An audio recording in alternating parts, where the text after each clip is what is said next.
আমার পিতার কাছে আমি শুনেছি এসআর রহমের ব্যবসা শুরু মাছ ধরার ট্রলার দিয়ে। আমার পিতা আমাকে একবার গল্প করেছেন যে এসআর রহম সাহেব একবার আমার পিতা গল্প করেছেন যে ওনার 3টে মাছ ধরার ট্রলার ছিল। একবার ঝড়ে একটা মাছ ধরার ট্রলার ফেরত আসেন। এসআর রহম সাহেব উত্থান বৈধ ব্যবসার মাধ্যমে, ওনার পরিশ্রমের মাধ্যমে, ওনার মেধার মাধ্যমে। কিন্তু আমার পিতা যে কদিন জীবিত ছিলেন উনি বৈধ ব্যবসার মধ্যে ছিলেন, উনি সৎ ব্যবসার ভিতরে ছিলেন। আপনার বাবা মীর কাসেম আলী বাংলাদেশের ইসলামী ব্যাংক রেগুলেশনের বৈপ্লবিক পরিবর্তনের একটা অংশ। সে তাকে অনেকেই বলা হয় যে চিকিৎসা ক্ষেত্রে সে আমূল পরিবর্তনের একজন রূপকার। সংস্কৃতি বিষয়ে বা মিডিয়াতেও তার একটা অবাধ বিচরণ ছিল। এই অবদানগুলোকে আপনি কিভাবে দেখবেন? এবং একটা বিষয় চাওয়ার আছে যে এসালমকে ব্যবসায়ী তৈরি করার ক্ষেত্রে আপনার বাবা একটা পিছন থেকে একটু কারিগর হিসেবে কাজ করেছে। দুইটা বিষয় যদি প্রথমত হচ্ছে উনি নিজেকে সবসময় বলতেন যে আমি একজন আল্লাহর সন্তুষ্টি অন্বেষণকারী একজন। আমি খুঁজি কোথায় আমার সৃষ্টিকর্তা আমার উপর সন্তুষ্ট। উনি সব কাজের ভিতরে আল্লাহ সন্তুষ্টি খুঁজতেন। এই যে ব্যবসা প্রতিষ্ঠানগুলোর নাম বললেন, এগুলো ব্যবসার চেয়ে একটি সামাজিক প্রতিষ্ঠান হিসেবে বেশি গড়ে তুলেছিলেন উনি। যা মুনাফা হতো তার একটি বড় অংশ মানব কল্যাণে ব্যয় করা হতো। এবং উনি বারবার বলতেন যে হাদিস আছে যে আল্লাহ যখন কোনো জনপদের কল্যাণ চান তখন সেই জনপদের ধনাঢ্যদেরকে দানশীল করে তোলেন। যখন কোনো সমাজের অকল্যাণ চান তখন সেই সমাজের ধনাঢ্যদেরকে কৃপণ করে তোলেন। হাদিস। উনি বলতেন যে ব্যবসায়ীদেরকে নিয়ে উনি সামাজিক কাজে উদ্বুদ্ধ করবেন। এটি আল্লাহর রহমতের একটি নিদর্শন। এবং উনি সবসময় যা কাজ করেছেন ব্যবসার চেয়ে প্রধান ফোকাস ছিল যে আমার এর মাধ্যমে আমার সমাজ, আমার দেশের কাজ হচ্ছে। ইসলামী ব্যাংকিংয়ের পিছনে ওনার প্রধান স্বপ্ন ছিল যে একটি শরিয়া ভিত্তিক ব্যাংক যদি সফলভাবে কার্যক্রম করতে পারে তাহলে বাংলার মানুষের ইসলামী অর্থনৈতিক ব্যবস্থার উপর মানুষ আস্থা তৈরি হবে। উনি যখন ব্যাংকিং সেক্টরে জড়িত ছিলেন তখন উনি সবসময় কার সাথে কাকে ইনভেস্টমেন্ট করা হবে, কাকে লোন ফেসিলিটিস দেওয়া হবে, এগুলোতে কখনো উনি তার অতীতের রাজনৈতিক পরিচয়, তার এই মুহূর্তে কত সম্পদ আছে, এগুলো কখনো দেখেননি। উনি দেখলেন যে তার ভিতরে ব্যবসায়ীর বুঝ কি আছে এবং সে মানুষ হিসেবে কেউ। এই জন্য অনেক ব্যবসায়ী যারা কখনো কোনো ব্যাংক থেকে ঋণ পায়নি, বিনিয়োগ পায়নি, তারা ইসলামী ব্যাংক থেকে বিনিয়োগ পেয়েছে। ইসলামী ব্যাংক যখন শুরু হয় তখন একজন বড় ব্যবসায়ী আমার পিতাকে বলেছিলেন যে আপনারা হুজুররা ব্যাংকিংয়ে নামছেন, ব্যাংক তো ব্যাংকরা হবেই, হুজুরদের ছুটবে।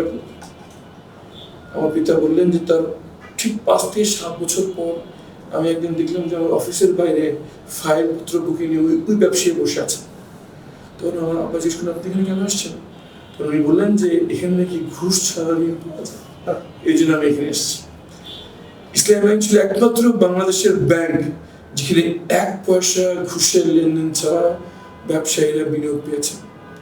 এবং বিনিয়োগ পাওয়ার জন্য তাদের শুধু বাংলাদেশের বিনিয়োগের যে আইন, বাংলাদেশ ব্যাংকের যে আইন এবং বিধি ছিল সেগুলো তারা যদি কমপ্লাই করতে পারত তাহলেই তারা ঋণ পেয়েছে। অনেক আওয়ামী লীগের ব্যবসায়ী ইসলামীতে ঋণ পেয়েছে, বিএনপি ব্যবসায়ী ইসলামীতে ঋণ পেয়েছে।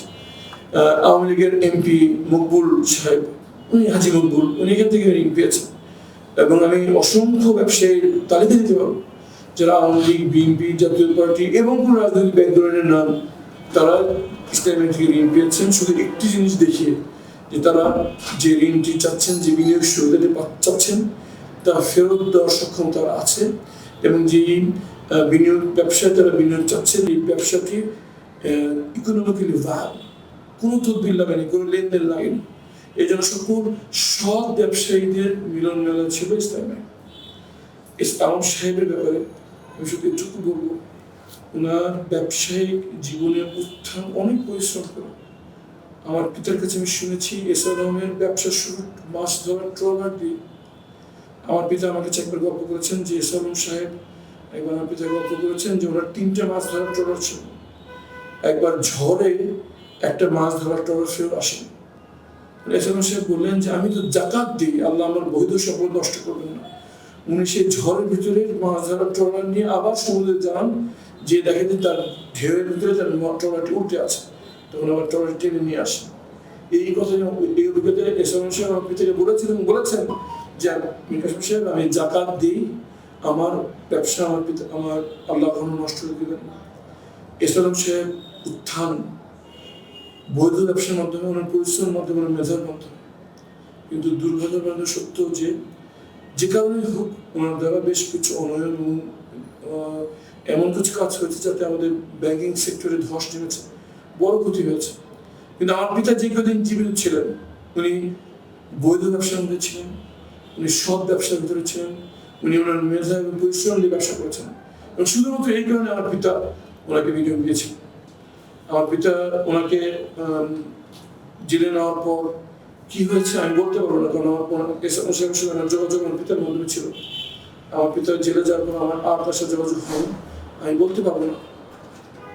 এদেরকে আমি বক্তব্য।